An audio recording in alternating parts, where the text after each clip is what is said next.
ప్రార్థన చేసుకుందాం. పరలోకమందున మా తండ్రి, దయగలివా, కృపగలివా, నీ బంగారు పాలకొందనాలయ్యా. మరోసారి వాక్యం ద్వారా నాతో మాతో మాట్లాడండి. అవును ప్రభా, యేసయ్యా తండ్రి, అయ్యా గొప్ప దేవ, మా కొరకు నువ్వు ప్రాణపెట్టి సమాజ చేయబడి తిరిగి లేచావునైనా మేము నమ్ముతున్నాం తండ్రి. మీ వద్దకు వచ్చాం, మమ్మల్ని దీవించండి, మాట్లాడండి. యేసు నామములో అడుగుతున్నాను నా ప్రియ పరలోకపు తండ్రి, ఆమేన్.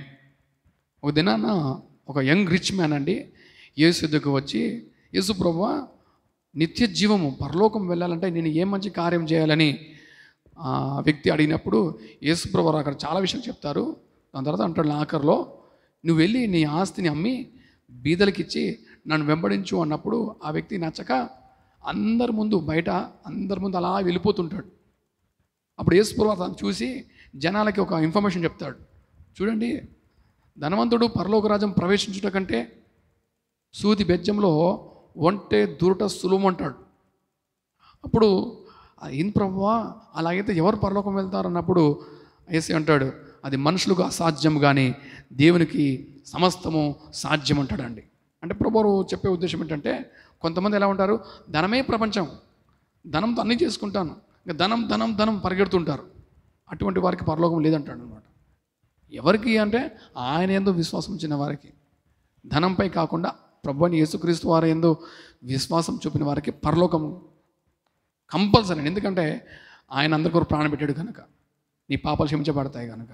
ఇక్కడ చూస్తే ఒక భక్తుడు అంటాడు, ప్రభువా నాకు ఎక్కువ ఇవ్వకు, ఎక్కువ ఇస్తే నిన్ను మర్చిపోతానేమో, నాకు తక్కువ ఇస్తే నేను దూషిస్తానేమో, నాకు తగు మాత్రమే అంటాడు. సామెతలు 37 చూస్తే తగు మాత్రమే ప్రభు అంటాడు. ఎంత జ్ఞాని అండి, ఇట్స్ వండర్ఫుల్ కదా.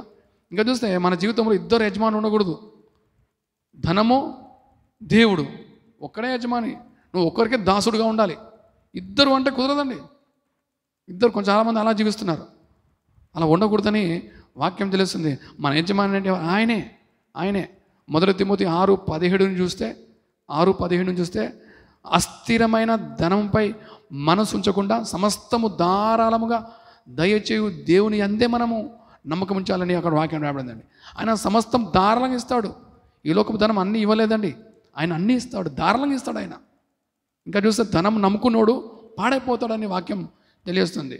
సామెతలు 11:28 ధనం నమ్ముకోవద్దండి, ధనం నమ్ముకొని పాడైపోతాం, కానీ దేవుని నమ్ముకున్నాడు ఎన్నడూ పాడైపోడు అని గుర్తించాలి.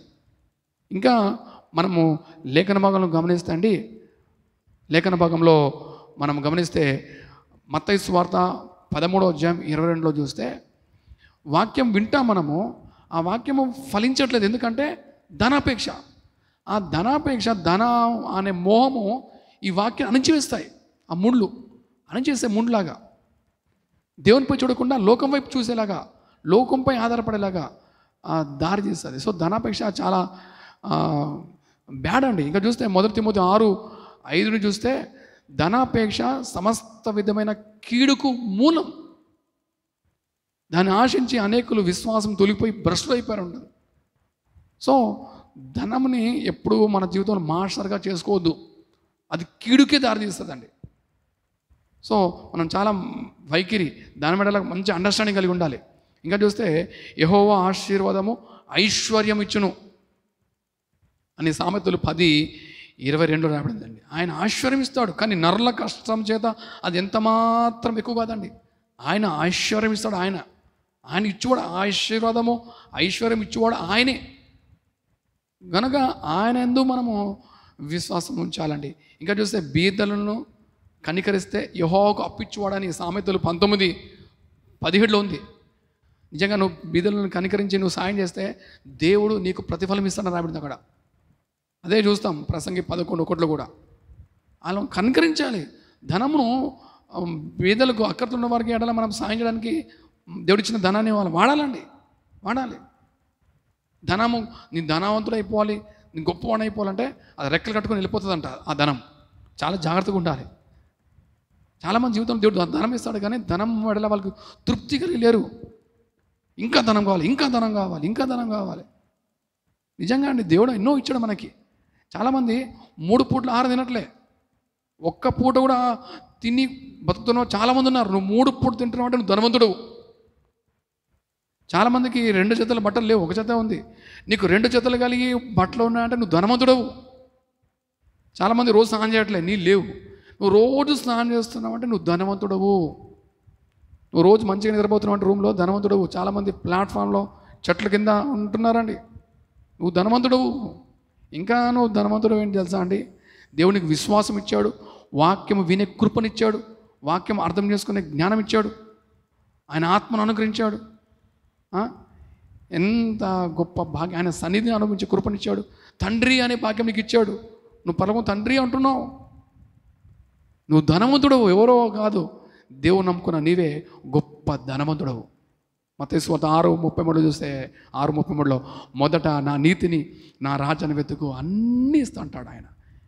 వస్త్రాలు, ఆహారము, షెల్టర్ అన్నీ ఇస్తాడు. ఆయనను ఆయన వెతకాలి, మొదట ఆయన రాజ్యంలో వెతకాలి. ఇంకా చూస్తే హెబ్రీ 13:5లో చూస్తే అండి, హెబ్రీ 13:5లో అక్కడ వాక్యం రాయబడి ఉంది, ధనాపేక్ష, ధనంపై మోముంచకుండా, ధనాపేక్ష కలిగి లేకుండా ఆయన యందు నమ్మకం ఉంచాలి. ఆయన విడువడు, ఎడబాయడు అని రాబడిందండి. ఆయన ఎంత మాత్రం విడవడు, ఎడబాయడు అని పట్టుకో, ఆ వాక్యాన్ని పట్టుకో, జీవించు. దేవుడు గొప్పగా నేను దీవిస్తాడు. ఇంకా చూస్తే పేతురు అంటాడు, దేవా అన్నీ విడిచిపెట్టాము, మాకేంటి ప్రభువా అంటాడు 19వ అధ్యాయం ఆఖరిలో. అన్నప్పుడు నువ్వు సమస్తం విడిచిపెట్టావు కదా, నా కొరకు ఎన్నో త్యాగాలు చేసావు కదా, నీ ధనాన్ని, నీ చేపలను, నీ ధోనిని అన్నీ విడిచిపెట్టావు కదా, నీకు 100 ఫలితం ఇస్తాను, అంత మాత్రం కాదు నిత్య జీవం ఇస్తాను అంటాడు. నిజమే అండి. ఆయన ఎందుకు నమ్మకం ఇస్తే నీకు ఆయనను, నీ జీవితానికి ఆయనను ధననిధిగా నువ్వు చేసుకుంటే ఆయన నీకు సమాధానం ఇస్తాడు, సంతోషం ఇస్తాడు, 100 ప్రతిఫలం ఇస్తాడు, ఇంకెన్నో దీవెనలు ఇస్తాడు. అటు మహాకృప దేవునికి దయచేయును గాక. ప్రార్థించుకుందాం. పరమ తండ్రి, దయగలవా, విత్తమున వాక్యాన్ని ఫలింపజేయి. మా జీవితంలో అయ్యా ఈ అస్థిరమైన ధనంపై కాకుండా ధననిధివైన నీపైన బుద్ధి, జ్ఞానముల సర్వ సంపదలు ఏందే ఉన్నాయి, నీపైన మేము నమ్మకుంచమని మాకు దయచేయి. వీడియోస్ని అందరూ దీవించు. నువ్వే ధననిధిగా ఉండు ప్రభువా, మీరే మహిమ పొందండి. యేసు నామములో అడుగుతున్నాను నా ప్రియ పరలోకపు తండ్రి, ఆమేన్.